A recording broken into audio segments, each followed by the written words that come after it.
கன்னிராசி என்பர்களே, இந்த கன்னிராசியை பொறுத்த வரைக்கும் அவங்களோட வாழ்க்கையில் மிகப்பெரிய கஷ்டங்கள் எல்லாத்தையுமே அனுபவித்து, அந்த கஷ்டங்கள்லாம் இந்த ஆள் அனுபவிச்சானா அப்படின்னு பார்த்தா அப்படி தெரியவே தெரியாது. பார்த்தா குழந்த மாதிரி இருப்பாங்க.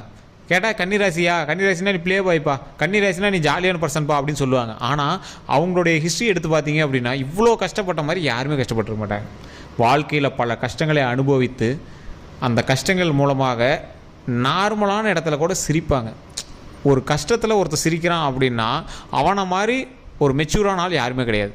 ஸோ அந்த அளவுக்கு வந்து மெச்சூராக இருக்கக்கூடியவங்க இந்த கன்னிராசி. ஆனால் பார்த்தா ஒரு விளையாட்டு பையன் மாதிரி தெரிவாங்க, விளையாட்டு குழந்தை மாதிரி தெரிவாங்க, சரியான இடத்துல சரியாக பேச மாட்டாங்க, ஒரு எப்படி சொல்கிறது, ஒரு மெச்சூரிட்டியே இல்லாத மாதிரி தெரிவாங்க இந்த கன்னிராசி பற்றி. ஆனால் இவங்க அளவுக்கு மெச்சூரிட்டி யாருமே கிடையாது.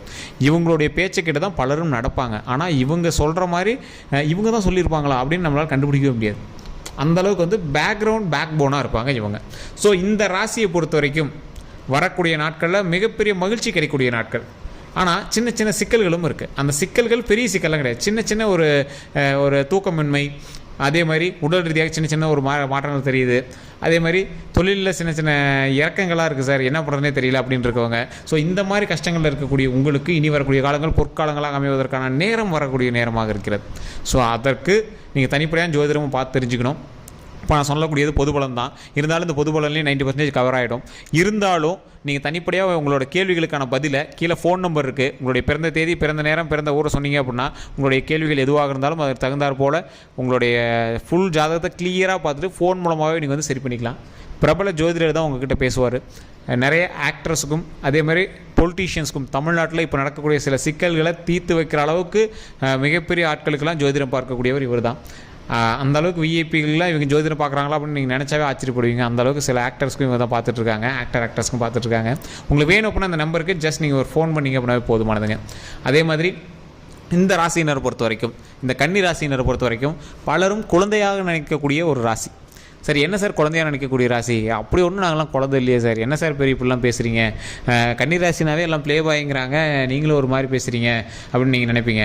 கன்னிராசி மாதிரி கஷ்டப்பட்டவனும் கிடையாது, கன்னிராசி மாதிரி ஜாலியாக இருந்தவனும் கிடையாது, கன்னிராசி மாதிரி சோகமாக இருந்தவனும் கிடையாது, கன்னிராசி மாதிரி சந்தோஷமாக இருந்தவனும் கிடையாது, கன்னிராசி மாதிரி அதிகமாக செலவு பண்ணவனும் கிடையாது, கன்னிராசி மாதிரி இப்போ சிக்கனமாக இருக்கிறவனும் கிடையாது, கன்னிராசி மாதிரி ஒருத்தன் அவ்வளோ ஜாலியாக சிரித்த முகத்தை பார்த்தவனும் கிடையாது, கன்னிராசி மாதிரி நடுவில் வந்து ஹாஸ்பிட்டலாக அலைஞ்சவனும் கிடையாது, கன்னிராசி மாதிரி ஹாஸ்பிட்டல் பக்கமே போகாதவனும் கிடையாது, கன்னிராசி மாதிரி கடந்த ஒரு வருஷமாக ஹாஸ்பிட்டலே உட்காந்துருந்தவனும் கிடையாது. இந்த மாதிரி இருக்கக்கூடியவங்க தான் அந்த கன்னிராசி. இது உண்மை அப்படின்னா மறக்காம கமெண்ட் செக்ஷனில் பற்றி விடுங்க. சார் ஒரு குழந்தை மாதிரி இருந்த உங்களை ஒரு குறிப்பிட்ட ஒரு 2 வருடமாக வச்சு செஞ்சு அப்படியே போட்டு பெரட்டி விட்டுருச்சு. சார் என்ன சார் இப்படிலாம் சொல்கிறீங்க, ஒன்றும் அப்படிலாம் பெருசாக தெரியலங்கிறவங்க ஒரு பக்கம். இன்னொரு ரீதியான பர்சன்ஸ், சார் கண்டிப்பாக நீங்கள் சொல்கிறது உண்மை தான். சென்ற வருடத்தில் ஜனவரியிலேருந்து 2024 ஜனவரியிலேருந்து டிசம்பர் வரைக்கும் பார்த்தா பாதி நாள் ஹாஸ்பிட்டலே போயிடுச்சு சார். சில நாட்கள் ஹாஸ்பிட்டலில் போய் தங்கியிருக்கிற நிலைமையாக இருக்குது. ஆனால் கன்னிராசி பொறுத்த வரைக்கும் அவங்களுக்குமே சின்ன சின்ன ஆப்ரேஷன், ரத்த சம்மந்தப்பட்ட விஷயங்கள், குழந்தை பிறக்கிறது, இந்த மாதிரி ஏதோ ஒரு நல்ல விஷயமாக மாறி இருக்கலாம். இருந்தாலும் கன்னிராசி பொறுத்த வரைக்கும் எங்களோட தாய் தந்தையருக்காகவாவது இவங்க வந்து ஹாஸ்பிட்டல் போயிட்டு இருந்திருப்பாங்க. என்ன பண்ணுறதுனே தெரில சார், ஹாஸ்பிட்டலுக்கு செலவு பண்ணுற ரீதியாகவே இருக்குது. கடந்த அக்டோபர் சம்திங்கெல்லாம் பார்த்திங்கன்னா ஒரு 3 நாட்கள் கண்டிப்பாக ஹாஸ்பிட்டலில் இருந்திருப்பீங்க. இது உண்மை அப்படின்னா மறக்காம கமெண்ட் செக்ஷனில் பற்றி விடுங்க. உடல் ரீதியாக மன ரீதியாக பல கஷ்டங்களை அனுபவித்து மாத்திரை மருந்துகளில் நிறையாவே கஷ்டங்கள்லாம் அனுபவிச்சிருப்பீங்க. இந்த ராசியினரை பொறுத்த வரைக்கும் எவ்வளோ கஷ்டப்பட்டாங்களோ அவ்வளோக்கு இனிமேல் நல்லா இருக்க போகிறாங்க. மறு உயிர் சார் உங்களுக்கு. போன வருஷத்தை பொறுத்த வரைக்கும் உங்களுக்கு மறு உயிர். உங்களுக்கு உண்மை சொல்லுங்கள், நீங்கள் போன வருஷத்தில் எப்படா தப்பிச்சு வந்தோன்னு உங்களுக்கே ஒரு கேள்விக்குறியாக இருக்கும். எப்படி அதில் மீண்டு வந்தோம், எப்படி அந்த பிரச்சனையிலேருந்து வெளியே வந்தோம் அப்படின்னு உங்களுக்கே யோசிக்கக்கூடிய உண்மையாக இருக்கும். இது உண்மை அப்படின்னா கமெண்ட் செக்ஷனில் பற்றி விடுங்க. அதே மாதிரி இந்த கன்னிராசியை பொறுத்த வரைக்கும் வாழ்நாளில் பல சாதனைகளை செய்யக்கூடிய ஒரு ராசி. அது சாதனையா அப்படின்னு உங்களுக்கே தெரியாது. என்ன சார் இப்படி ஒரு மாதிரி குழப்புறீங்க அப்படின்னு கேட்டிங்கன்னா, இந்த கன்னிராசியை பொறுத்த வரைக்கும் கல்வியில் மேலோங்கி இருப்பாங்க. ஒரு சிலரை தவிர நீங்கள் வேணே வேண்டான்னு விட்டிங்கன்னா தான், மற்றபடி கல்வியில் வந்து நீங்கள் எப்பவுமே டாப்பில் தான் இருப்பீங்க. அதே மாதிரி உடல் ரீதியாக சில விஷயங்களில் உங்களை வந்து தனித்துவமாக கண்டுபிடிச்சிடலாம். சார் இவன் கலராக இருப்பான், சார் இவன் வந்து குள்ளையாக இருப்பான், சார் இவன் வந்து ஒரு பல்லு கொஞ்சம் இதாக இருக்கும், சார் இவனுக்கு முடி கொஞ்சம் இதாக இருக்கும். இந்த மாதிரி உடல் ரீதியாக உங்களை வந்து ஏதோ ஒரு சின்ன ஐடென்டிஃபிகேஷன் மூலமாக கண்டுபிடிச்சிருவாங்க. அதே மாதிரி இந்த ராசி, இந்த கன்னி ராசியை பொறுத்த வரைக்கும் ஆண்களாக இருந்தாங்க பெண்களை ஈர்ப்பாங்க, பெண்களாக இருந்தாங்க ஆண்களை ஈர்ப்பாங்க. இந்த மாதிரி ஒரு ஈர்ப்பு உடைய ஒரு ராசியாக இந்த ராசிகள் வந்து கண்டிப்பாக அமைஞ்சிருக்கும். அதே மாதிரி தொழில் செய்யக்கூடிய ஒரு ராசியாக இந்த ராசி வந்து அமைஞ்சிருக்கும். உங்களுக்கு வந்து தொழிலில் பெரிய மெச்சூரிட்டி இருக்காது, நீங்கள் சொல்கிற வேலையை செய்யக்கூடிய ஒரு ராசி தான் கன்னி ராசியை பொறுத்த வரைக்கும். ஒரு அதிகாரத்துவமான ராசி கிடையாது. ஒரு ஜாலியான பர்சன் எப்படி இருப்பான், ஜாலியான பர்சன்ட்ட வேலை பார்க்குறவனால தொழில் கரெக்டாக கொண்டு போக முடியாது பார்த்திங்கன்னா, அந்த மாதிரி ஒரு ராசி தான் இந்த கன்னி ராசி. ஆனால் பேக் போனாக இருப்பாங்க. உங்கள் கூட ஒரு குறிப்பிட்ட ராசி வந்து கரெக்டாக சிக்கிச்சு, உங்களோட கணவனோ மனைவியோ ஒரு குறிப்பிட்ட ராசி சிக்கிச்சு அப்படின்னா ஹைலைட்டு சார், பயங்கரமாக வாழலாம். அந்த மாதிரி ஒரு ஹைலைட்டான ஒரு வாழ்க்கையை வந்து வாழ வைக்கும். இந்த கன்னி ராசி எவ்வளோக்கு எவ்வளோ போன வருஷம் வந்து மருத்துவ செலவுகள் செஞ்சு கஷ்டப்பட்டாங்களோ அவ்வளோக்கு எவ்வளோ அதுக்கப்புறமேட்டு வந்து ஹாப்பியாக இருப்பாங்க. சார் என்ன சார் ஹாப்பி, உயிர் தப்பிச்சதே பெருசு.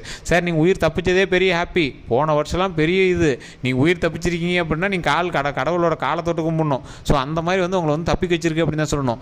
ஏன்னா இந்த கன்னிராசி பொறுத்த வரைக்கும் மருத்துவ செலவுகள் அதிகமாக பண்ணக்கூடிய ஒரு நேரமாக போன வருடங்கள் இருந்ததுங்க. ஸோ அதனால் நீங்கள் வந்து உங்களோட பிரச்சனையை அந்த பணத்தின் மூலமாக சரி செய்து விட்டீர்கள். மருத்துவ ரீதியான விஷயங்கள் மூலம் சரி செஞ்சிட்டீங்க, உயிரை காப்பாற்றிட்டீங்க. அதனால் பிரச்சனை கிடையாது. எல்லாரோட லைஃப்லேயும் வருஷத்துலங்கிற வாழ்க்கையில் ஒரு டைம் அந்த மாதிரி நடந்திருக்கும். அது உங்களுக்கு நடந்து முடிஞ்சிருச்சு. இதுக்கு மேலே வந்து உங்களுக்கு மகிழ்ச்சி சந்தோஷம் தான். உடல் ரீதியான உபாதைகளில் எது பண்ணாலும் ஃபஸ்ட் டாக்டர் பார்த்துணும், ஜோதிடத்தை நம்பிட்டு இருக்கக்கூடாது. அதனால் இருந்தாலும் இனி வரக்கூடிய காலங்களில் லைட்டாக ஒரு மாதிரி இருந்தது அப்படின்னாலும் டாக்டர் பார்த்துருங்க. ஸோ மற்றபடி ஜோதிடத்தை வந்து நம்பிட்டு இது பண்ணக்கூடாது. அது தெளிவாக டிஸ்க்ளைமராகவே நம்ம வந்து சொல்லிடலாம். சரிங்க. இந்த கன்னிராசியை பொறுத்த வரைக்கும் குணாதிசயம் அப்படின்னு பார்த்தீங்கன்னா குழந்தையினுடைய மனப்பான்மை. ஒரு குழந்தை எப்படி நினைக்கும், கண்டபடி ஏதாவது கத்தும், மறுபடியும் அம்மாட்டே வரும். ஸோ அந்த மாதிரி நீங்கள் யார்கிட்ட சண்டை போட்டிங்க அப்படின்னாலும் அவங்களுக்காக நீங்கள் வந்து யோசிச்சு பார்ப்பீங்க, செய்யலாம், அவங்களுக்கு பண்ணலாம், நம்ம அம்மா, நம்ம அப்பா, நம்மளோட அண்ணன் தம்பிங்க, நம்மளோட அக்கா தங்கச்சிங்க, நம்மளோட கணவன் மனைவி அப்படின்னு நீங்கள் வந்து பாசமாக இருப்பீங்க. உங்களுடைய வார்த்தைகள்லாம் ஒரு பெரிய விஷயமாகவே மற்றவங்களும் எடுத்துக்க மாட்டாங்க. அவன் கிடக்கிறான்டா, அவன் அப்படி தான் பேசுவான், மறுபடியும் சேர்ந்துக்குவான், அந்த மாதிரி தான் வந்து எடுத்துக்குவாங்க. அந்தளவுக்கு நீங்களும் ஒரு வெகுளியான ஆள், ஒரு வெகுளியான பர்சன், நீங்களும் ஒரு வந்து குழந்தைத்தன்மையான பர்சன். அதனால் நீங்கள் வந்து கவலையே பட தேவையில்லை. குடும்ப ரீதியாக சில சிக்கல்கள் வந்தாலும் அந்த இடத்துல வார்த்தைகளை கொஞ்சம் பார்த்து உபயோகிங்க. பேசிகிட்டே இருக்கிறவன் ஒருத்தன் வந்து திட்டிகிட்டே இருக்கிறான், ஏதோ ஒன்று பேசிகிட்டே இருக்கிறான் அப்படின்னா அவன் அப்படி தான்ப்பா அப்படின்னு போயிடுவாங்க. ஆனால் நீங்கள் வந்து யாரையுமே இது வரைக்கும் பேசாத ஒரு ஆள், நீங்கள் வந்து கடிஞ்சு யாரையும் வந்து குறை சொல்லாத ஒரு ஆள், உங்கள் மூலமாக ஏதாவது ஒரு வார்த்தை 1-2 பேசிட்டிங்க அப்படின்னா அது மென்ஷன் பண்ணுற மாதிரி பாயிண்டில் வச்சுக்கிற மாதிரி ஆகிடும். ஸோ அதனால் கொஞ்சம் பார்த்து வார்த்தைகளை விடுங்க, மற்றபடி ஒன்றும் ப்ராப்ளம் கிடையாது. அதே மாதிரி தொழில் ரீதியாக சில முன் எச்சரிக்கைகளாக நீங்கள் வந்து எடுத்து வச்சுருப்பீங்க, புதிய ஸ்டெப் வந்து எடுத்து வைப்பீங்க. அந்த ஸ்டெப் மூலமாக லாபம் கிடைக்குமா அப்படின்னு தெரியாமல் சில கடன்களையும் வாங்கி வச்சுருப்பீங்க, அதன் மூலமாக பதட்டத்தில் இருப்பீங்க. கொஞ்சம் நாட்களில் அது சரியாகிடும். இனி வரக்கூடிய நாட்களில் வருமானத்திற்கான நாட்கள், நல்ல லாபம் தருவதற்கான நாட்கள். அதனால் நீங்கள் பயப்பட தேவையில்லை. நீங்கள் கொஞ்சம் பார்த்து ஸ்டெப் வைக்கிறது மட்டும் தான் தேவையே தவிர மற்றபடி எந்த ஒரு கடனும் நீங்கள் வந்து மாட்டிட்டு முழிக்கணும் அப்படிங்கிற அவசியம் கிடையாது. இனி வரக்கூடிய காலங்கள் லாபம் தான் அதிகமாக கிடைக்கும், நீங்கள் பயப்பட தேவையில்லை.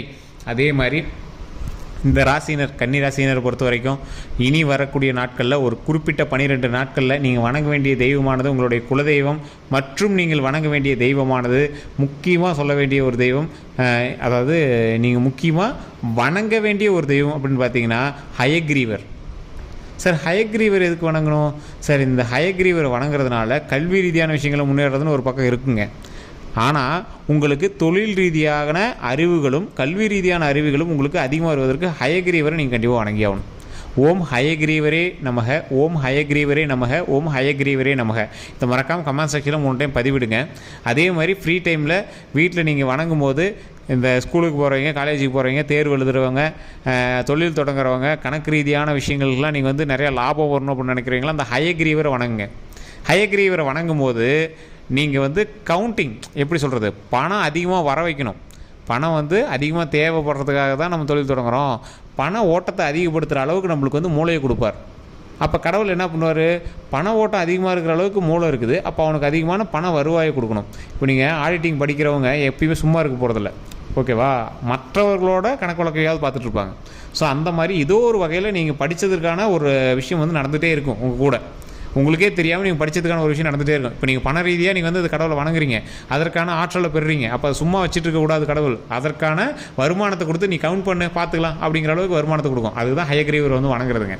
ஸோ ஹயக்ரீவர் வணங்குங்க. இந்த டைம் இந்த 12 நாட்கள் உங்களுக்கு இந்த ஓம் ஹயக்ரீவரே போற்றி, ஓம் ஹயக்ரீவரே போற்றி, ஓம் ஹயக்ரீவரே போற்றி அப்படி நீங்கள் வணங்க வேண்டிய ஒரு நேரம் வணங்குங்க. மிகப்பெரிய நன்மை தரக்கூடிய ஒரு பொக்கிஷமான நாட்களாக இனி வரக்கூடிய 12 நாட்கள் அமையுதுங்க. அதே மாதிரி குலதெய்வ வழிபாடு கண்டிப்பாக வணங்கணும். முடிஞ்சால் ஒரு 10 பேருக்கு சாக்லேட்டோ பிஸ்கெட்டோ கொடுங்க, அது ரொம்ப ரொம்ப நன்மை தரும். சாப்பாடு கூட முடிஞ்சால் வாங்கி கொடுங்க, அது ரொம்ப ரொம்ப ரொம்ப நன்மை தரும். இதன் மூலமாக பல நல்ல விஷயங்கள் உங்களோட வாழ்க்கையில் இனி வரக்கூடிய வாழ்க்கையில் நடக்க இருக்குதுங்க. ஏன்னா இப்போ நம்ம வளர்கிற டைமில் இப்படி ஒரு 4 பேருக்கு சாப்பாடு போட்டு நீ புண்ணியத்தை சேர்த்துட்டே வளர்ந்துட்டு வரணும். அந்த வரக்கூடிய பணம் பொருள் எல்லாமே நன்மைக்காக நமக்கு பயன்படணும். ஸோ அதனால் நீங்கள் கவலைப்படாமல் இறை வழிபாட்டை தெளிவாக வணங்குங்க.